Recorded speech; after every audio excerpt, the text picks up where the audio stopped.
the Lord of Lords, who was killed by the code that made him the last knight of a king, October 14th, 1986. Roosevelt and Sacramento, Chicago's west side. It is a regular Tuesday night, the kind of night that does not feel like anything special. Cars moving, streetlights on, a few people out. Just another corner in just another neighborhood in a city full of corners. Neal Wallace walks out of a mini-mart. He is 30 years old.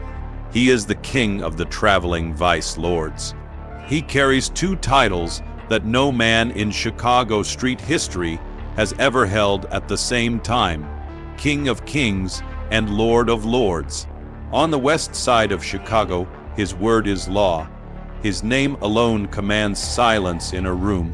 Men who have done things most people cannot imagine, they lower their voice when they say his name.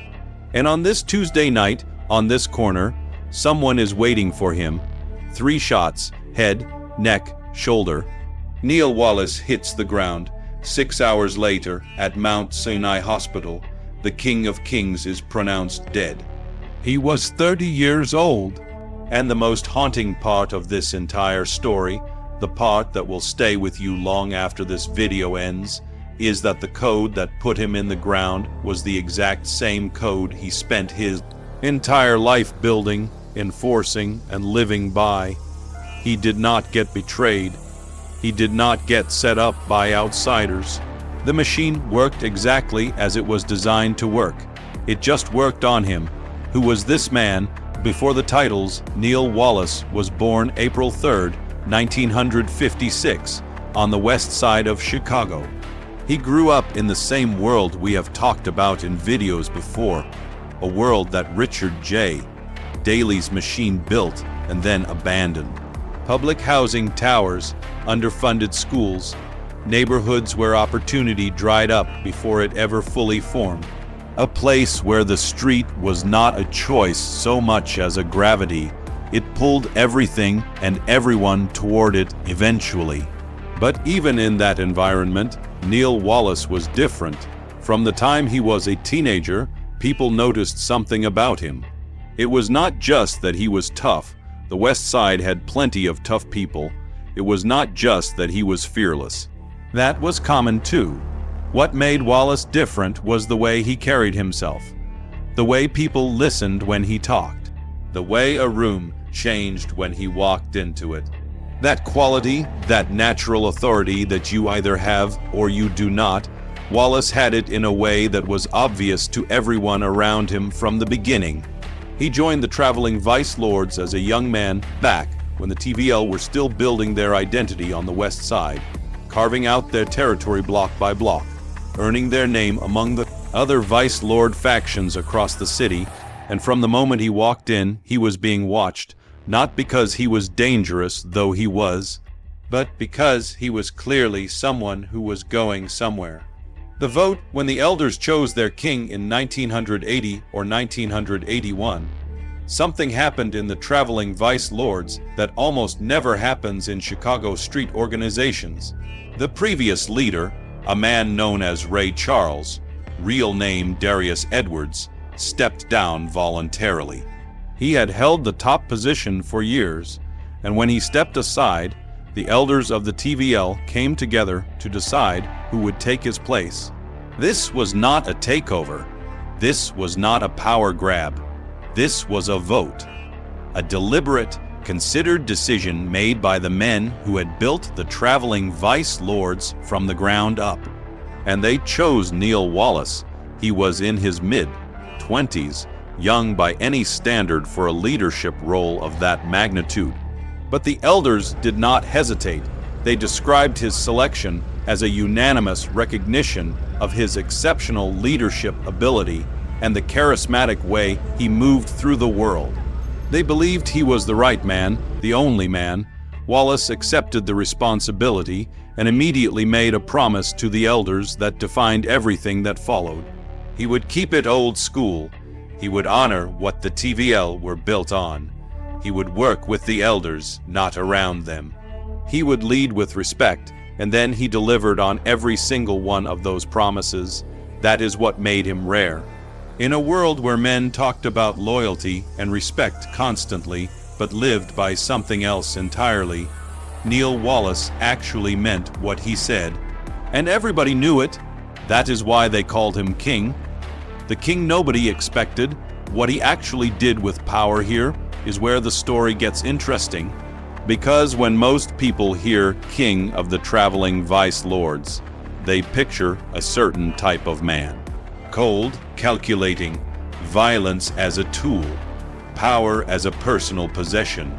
Neal Wallace was not that man. Yes, he was feared.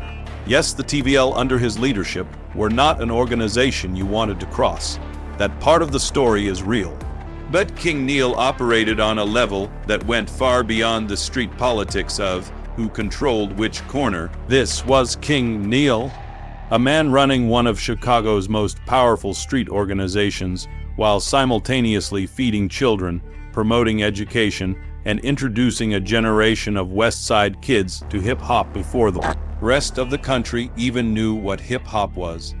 That combination is why, decades after his death, young traveling vice lords who were not even born when he was alive still know his name, still know his story, still say his name with a weight that is not just about fear. It is about reverence. A study once noted something that said everything about his legacy. Young travelers, kids who grew up long after 1986, could tell you exactly who King Neal was, what he stood for, what he built. That is the measure of what Neal Wallace meant. The titles, King of Kings, Lord of Lords. Let's talk about the titles. Because they matter more than they might seem. In the Vice Lord Nation, one of the oldest and most structured street organizations in American history, titles are not handed out casually. They mean something specific. They carry history. They carry weight. King of Kings, Lord of Lords. No one in the Vice Lord Nation before Neal Wallace held both of those titles simultaneously. Not one person. In an organization that had been operating since 1957, through founders, through wars, through federal investigations, through generations of leadership, no one had ever carried both of those crowns at the same time. Wallace earned them through the respect of his peers, his elders, and his community. Not just the TVL, the broader Vice Lord Nation recognized what he had built and who he was.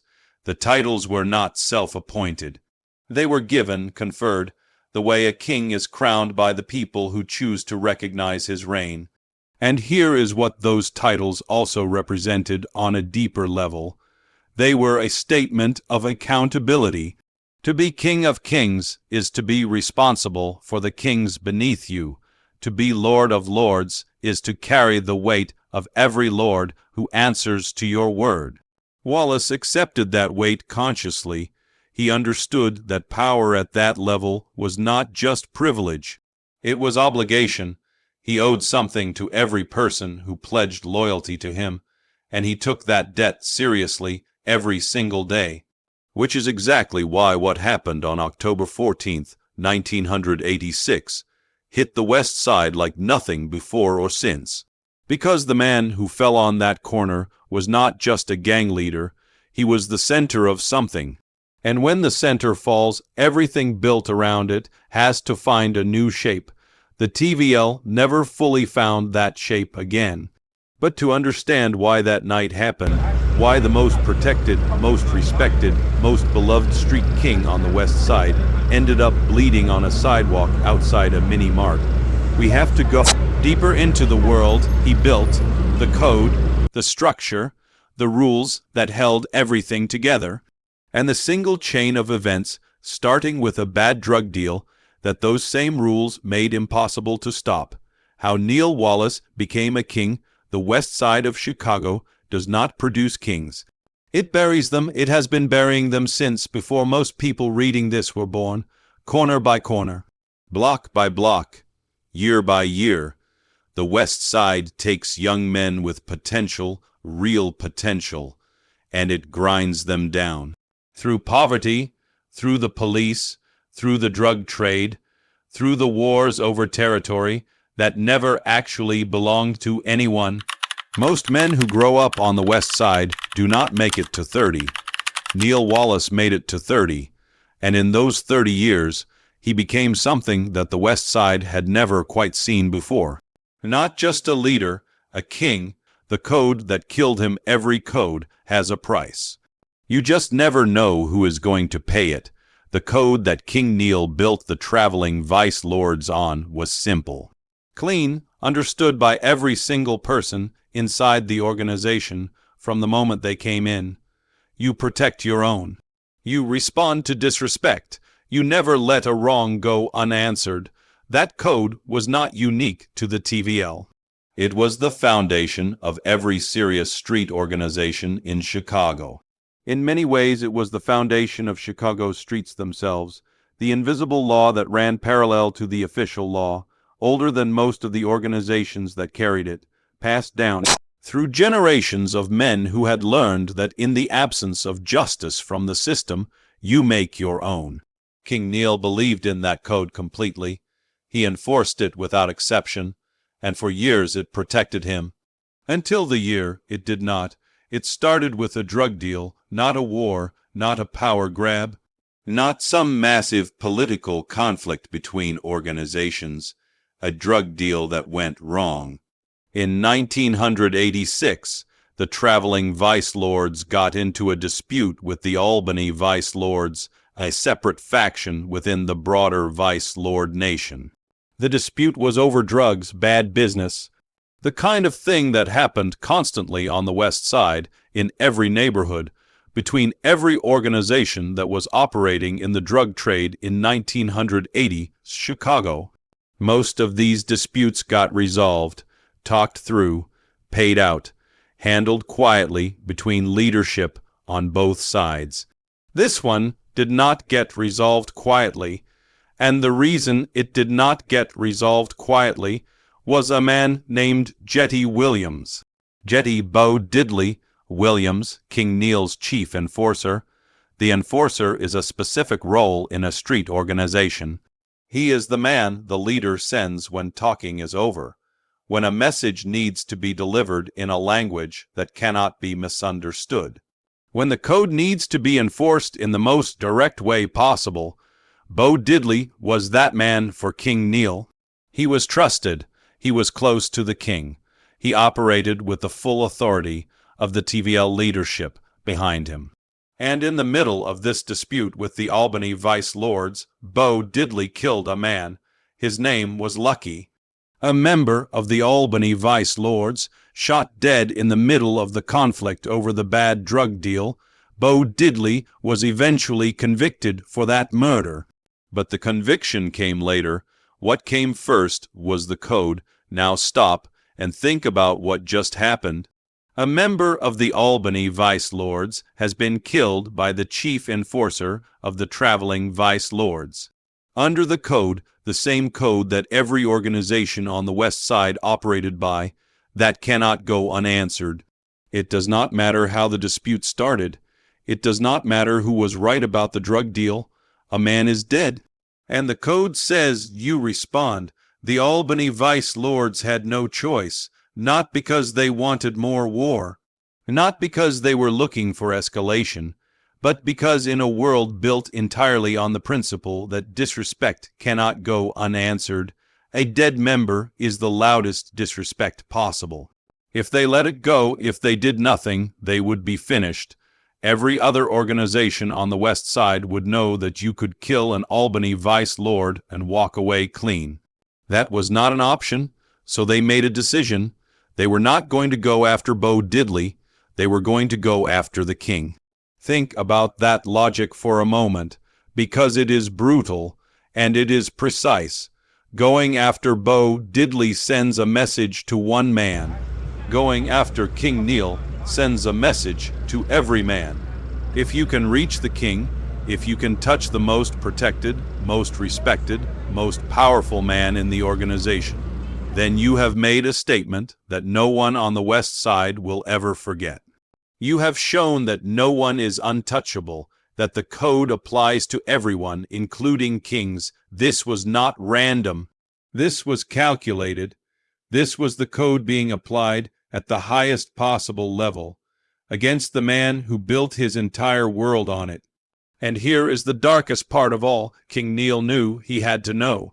A man who had spent his entire adult life inside this world, who had enforced this code hundreds of times, who had been the one sending the message to other organizations. He understood exactly how it worked. He understood that what Bo Diddley had done created a debt that had to be paid. He could not stop it, not because he was not powerful enough, but because stopping it would have meant breaking the very code that his entire organization stood on. The code that had given him his power, the code that had made thousands of men loyal to him, the code that had made the TVL into what they were under his leadership. If King Neal had gone to the Albany vice lords and said, "Let this go, do not retaliate, we will settle this another way," what message does that send to every organization watching? That the king of the traveling vice lords will ask his enemies for mercy, that was not something he could do. Not and remain king, not and keep the machine running. So the code ran its course. October 14th, 1986. Roosevelt and Sacramento, a Tuesday night. Neal Wallace walks out of a mini mart. He is 30 years old. He is the King of Kings. He is the Lord of Lords. He is the most celebrated street leader the traveling vice lords have ever had. And someone is waiting for him. 3 shots, head, neck, shoulder. 6 hours later, Mount Sinai Hospital. The king is gone. After his death, the title of king died with him. No one took it. No one was given it. The TVL made a decision, conscious or not, that King Neal's title was his alone, that what he had been could not be transferred to another man just by handing him the same words. They were right. The golden years of the traveling vice lords, the era that people who were there still talk about with a weight in their voice that is not just nostalgia, but something closer to grief, those years ended on that sidewalk in October 1986. The organization continued. It is still out there today. But the thing that Wallace had built, the specific combination of power and community, of fear and respect, of a leader who ran one of Chicago's most feared organizations while feeding children, breakfast and teaching teenagers how to break dance, that combination died with him. It has never been replicated. And this is the thing that should stay with you. Neal Wallace did not die because he was weak. He did not die because he made a mistake. He did not die because someone was more powerful than him. He died because he was completely consistent. He built a world with a specific set of rules. He lived by those rules without exception. He enforced them on everyone around him without favoritism. And when those rules pointed at him, when the machine he had spent his entire life running turned in his direction, he did not flinch. He did not run. He walked out of a mini-mart on a Tuesday night and faced whatever was coming, because that is what the code required. And King Neal, above everything else, was a man who honored his code, even when his code came to collect. That is the story of Neal Wallace, King of Kings, Lord of Lords, King of the traveling vice lords. Dead at 30, remembered by his people long after everyone else has been forgotten.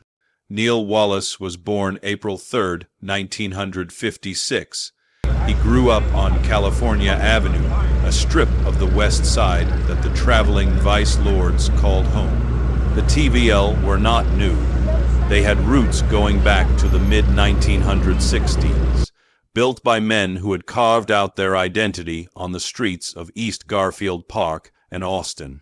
By the time Wallace was coming up as a teenager in the late 60s and early 70s, the TVL already had a history, a reputation, a place in the complicated web of vice lord factions that stretched across the entire West Side. He joined as a young man, and from day one, people noticed. not because he was the loudest person in the room, not because he was the most violent, but because when Neal Wallace spoke, people stopped talking. That is a rare thing. A genuinely rare thing. In any environment, but especially in the streets, where everyone is performing toughness, where everyone is competing for position, the man who can make a room go quiet just by opening his mouth is a man operating on a different level entirely. Wallace had that from the beginning. The traveling vice lords went through several leaders before Wallace. The original founder laid the foundation, then Darius Ray Charles. Edwards took over and held the position for years, building the organization through the 1970s, expanding their territory, establishing their name among the other vice lord factions across the city. By 1980 or 1981, Ray Charles stepped down voluntarily. That almost never happens. In street organizations, leadership positions are not resigned. They are taken, sometimes through politics, sometimes through force, but a leader willingly stepping aside and handing the reins to someone else, that was unusual. And then the elders did something else that almost never happens. They held a vote, not a power grab, not a backroom deal, a deliberate, considered vote among the men who had built the traveling vice lords from the ground up.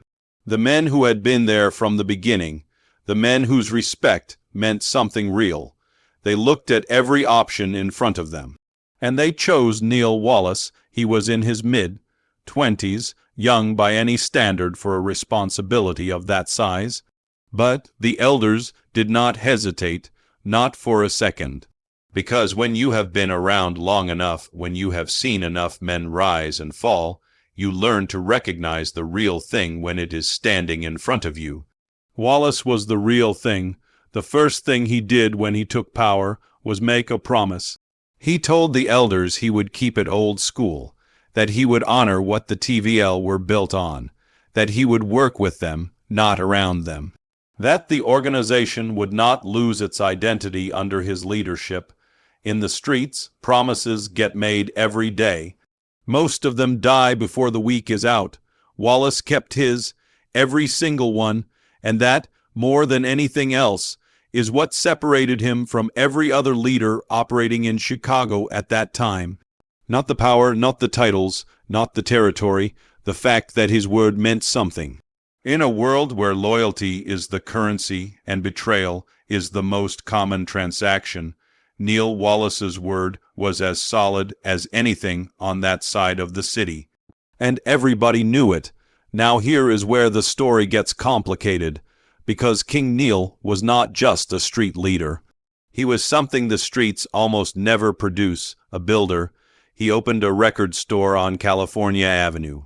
Think about that for a second. A record store in the middle of TVL territory, in a neighborhood that the city had written off, in a community that had been deliberately starved of investment for decades. He did not just sell records. He created a space, a physical place where the neighborhood could breathe, where kids could come in off the street and exist in something that felt alive and normal and good. And then he filled that space with something nobody on the West Side had seen yet. Hip-hop. This was the early 1980s. Hip-hop was not on the radio. It was not in the mainstream. It was a street art form born in New York, raw, loud, alive, that was slowly traveling across the country through word of mouth and mixtapes and kids who had heard something that sounded like their own life put to music. Wallace heard it before almost anyone else on the West Side, and he brought it straight to California Avenue. He held break dancing competitions inside his record store. Kids who had nowhere to go, nothing to do, no institution in their neighborhood that gave a damn whether they showed up or not. They came to King Neal's record store. They competed, they performed, they were good at something. They belonged to something that was not the streets. He ran a free breakfast program on California Avenue. No cameras, no politicians, no press release. Just food for kids in the morning in a neighborhood where a lot of families were struggling to put a meal on the table. He stood in front of young men on the West Side, men who had grown up watching the street be the only real path available, and he told them to stay in school, to go to college, to think about starting a business, to believe that their life could be something other than what the neighborhood had set out for them. He combined two baseball teams, the Question Marks and the Travelers, into a single team called California Gold. Named for the street they came from and the color they wore, that team competed in championships out of state. Young men from one of the most written-off neighborhoods in Chicago, representing it on a baseball diamond in Wisconsin. That was King Neal. That was the man behind the titles. And this is the part that explains why, decades after his death, his name still echoes on the West Side in a way that very few names do. People who study Chicago street history noticed something striking about his legacy. Young traveling vice lords, kids who were born years after 1986, who never met him, who only knew him through stories passed down like scripture, they could tell you who King Neal was. What he stood for, what he built, what he meant. But in that same era, many young gangster disciples could not tell you who Larry Hoover was. Larry Hoover, a man whose name made the United States government nervous enough to move him to a Supermax facility. A man whose organization stretched across multiple states. One of the most consequential street leaders in American history. Less remembered by his own people than King Neal was by his. That is not an accident. That is the difference between a man who ruled through fear alone and a man who ruled through something deeper, something that stays with people, something that does not die when the man dies. By the mid-1980s, King Neal was at the absolute height of his power. The traveling vice lords under his leadership were disciplined, organized, respected by rival factions, and feared by enemies. He had built an organization that reflected his own values, loyalty first, community second, and a code so clear and so enforced that nobody inside the TVL had any confusion about how things worked. The code was everything. It was the foundation the entire organization stood on. It said, "We protect our own. We respond to disrespect. We hold each other accountable. We do not let slights go unanswered. We do not let our people be touched without consequences." That code was what made the TVL under King Neal one of the most solid organizations on the West Side. That code was what made men trust him with their lives. And that code, that exact code, was quietly building the chain of events that would end with 3 shots on a Tuesday night in October 1986. Not because the code failed, but because it worked. Because a king who built a machine on loyalty and retaliation cannot ask that machine to stop when the retaliation is coming for him.